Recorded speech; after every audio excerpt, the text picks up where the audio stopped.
अस्सलाम वालेकुम। मेरे पास एक क्वेरी आई है, एक क्वेश्चन आया है कि डॉक्टर साहिबा स्केलिंग और डीप स्केलिंग में क्या फ़र्क है। तो मैं आपको इसके बारे में बता देती हूँ कि स्केलिंग क्या है और डीप स्केलिंग क्या है। जो डीप स्केलिंग होती है वो हर पेशेंट को उसकी ज़रूरत नहीं होती। कुछ पेशेंट होते हैं जिनमें मल्टीपल गम्स के इश्यूज़ होते हैं, मल्टीपल वजूहात की वजह से उनकी गम्स जो हैं वो इरिटेट होकर अपने दांत की सरफेस को छोड़ देते हैं और जिसकी वजह से एक पॉकेट बन जाता है। पॉकेट शायद आप लोगों को समझ ना आ रही हो कि पॉकेट क्या होता है। हमारे जो गम्स हैं वो आपके दांतों के इर्द गिर्द बड़ी मजबूती के साथ अटैच हुए होते हैं। अगर यही गम्स आपके दांतों को छोड़ दें, ये दांत है और ये 7 गम है, अगर ये छोड़ दें तो इसमें आप देखेंगे ना एक पॉकेट सा बन गया, एक जगह बन गई। इसमें जो है ना आहिस्ता आहिस्ता खाना स्टक होना स्टार्ट हो जाता है, तो इसको हम पॉकेटिंग कहते हैं। तो जब यही खाना थोड़ा सा डीप हो जाए तो तब एक पेशेंट होते हैं उन्हें डीप स्केलिंग की ज़रूरत होती है। और अगर ये ही पॉकेटिंग और ज़्यादा डीप होके दांतों की और रूट्स की तरफ चले जाए तो फिर पेशेंट को रूट प्लानिंग की ज़रूरत होती है, जिसमें डिफरेंट हमारी लेज़र सर्जरीज आ जाती हैं।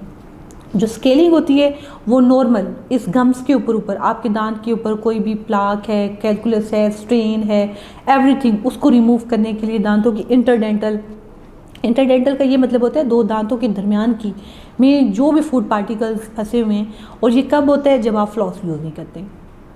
अगर आपने ऊपर से बहुत अच्छी ब्रशिंग रखी है, आप चाय कॉफ़ी ज़्यादा पीते हैं, नहीं पीते हैं, स्ट्रेनिंग नहीं हो रही है, आप ज़्यादा बाहर की ड्रिंक्स नहीं पीते हैं, स्ट्रेनिंग नहीं हो रही है, लेकिन आप डेंटिस्ट के पास आए हैं, आपके इंटरडेंटल जो एरियाज़ है उसमें आपके प्लाक और कैलकुलस बना हुआ है, तो इसे हम नॉर्मल स्केलिंग के थ्रू रिमूव करते हैं। और अगर आप डेली बेसिस में अपना फ्लॉस इस्तेमाल करेंगे तो ये इशू भी आपको नहीं आएगा। तो ये हो गया नॉर्मल स्केलिंग। और जो डीप स्केलिंग है वो मैंने आपको बता दिया कि यही इशूज़ जब आपके दांत के साथ साथ आहिस्ता आहिस्ता आपकी रूट की तरफ और आपकी गम्स को इरिटेट करके रूट के इर्द गिर्द दांत की रूट के इर्द गिर्द एक्यूमुलेट होना स्टार्ट हो जाए तो फिर आपको डीप स्केलिंग की ज़रूरत होती है। और अगर यही इशू ज़्यादा आपके नीचे रूट्स की तरफ चला जाए तो फिर आपको रूट प्लानिंग की ज़रूरत होती है। और अगर और ज़्यादा नीचे चले जाए तो फिर आपके दांत जो है वो मूव करके आपके हाथ में आ जाएंगे। तो आपने जो है ना इन चीज़ों का ख्याल रखना है, अपने दांतों की सफाई अच्छी रखें, स्केलिंग करें, फ्लॉस यूज़ करें, स्केलिंग करवाएं हर 6 मंथ्स के बाद।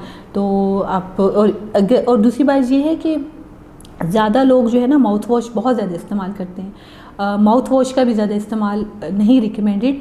माउथ वॉश का मैं एक और आपको साइड इफ़ेक्ट मैंने पहले बताया है, हाइपरटेंशन। एक और आपको मैं आज बताती हूँ, ज़्यादा माउथ वॉश का इस्तेमाल करने से आपके मुंह में जो स्लाइवा है उसकी प्रोडक्शन कम हो जाएगी और फिर आपके मुंह से स्मेल आने लग जाएगी।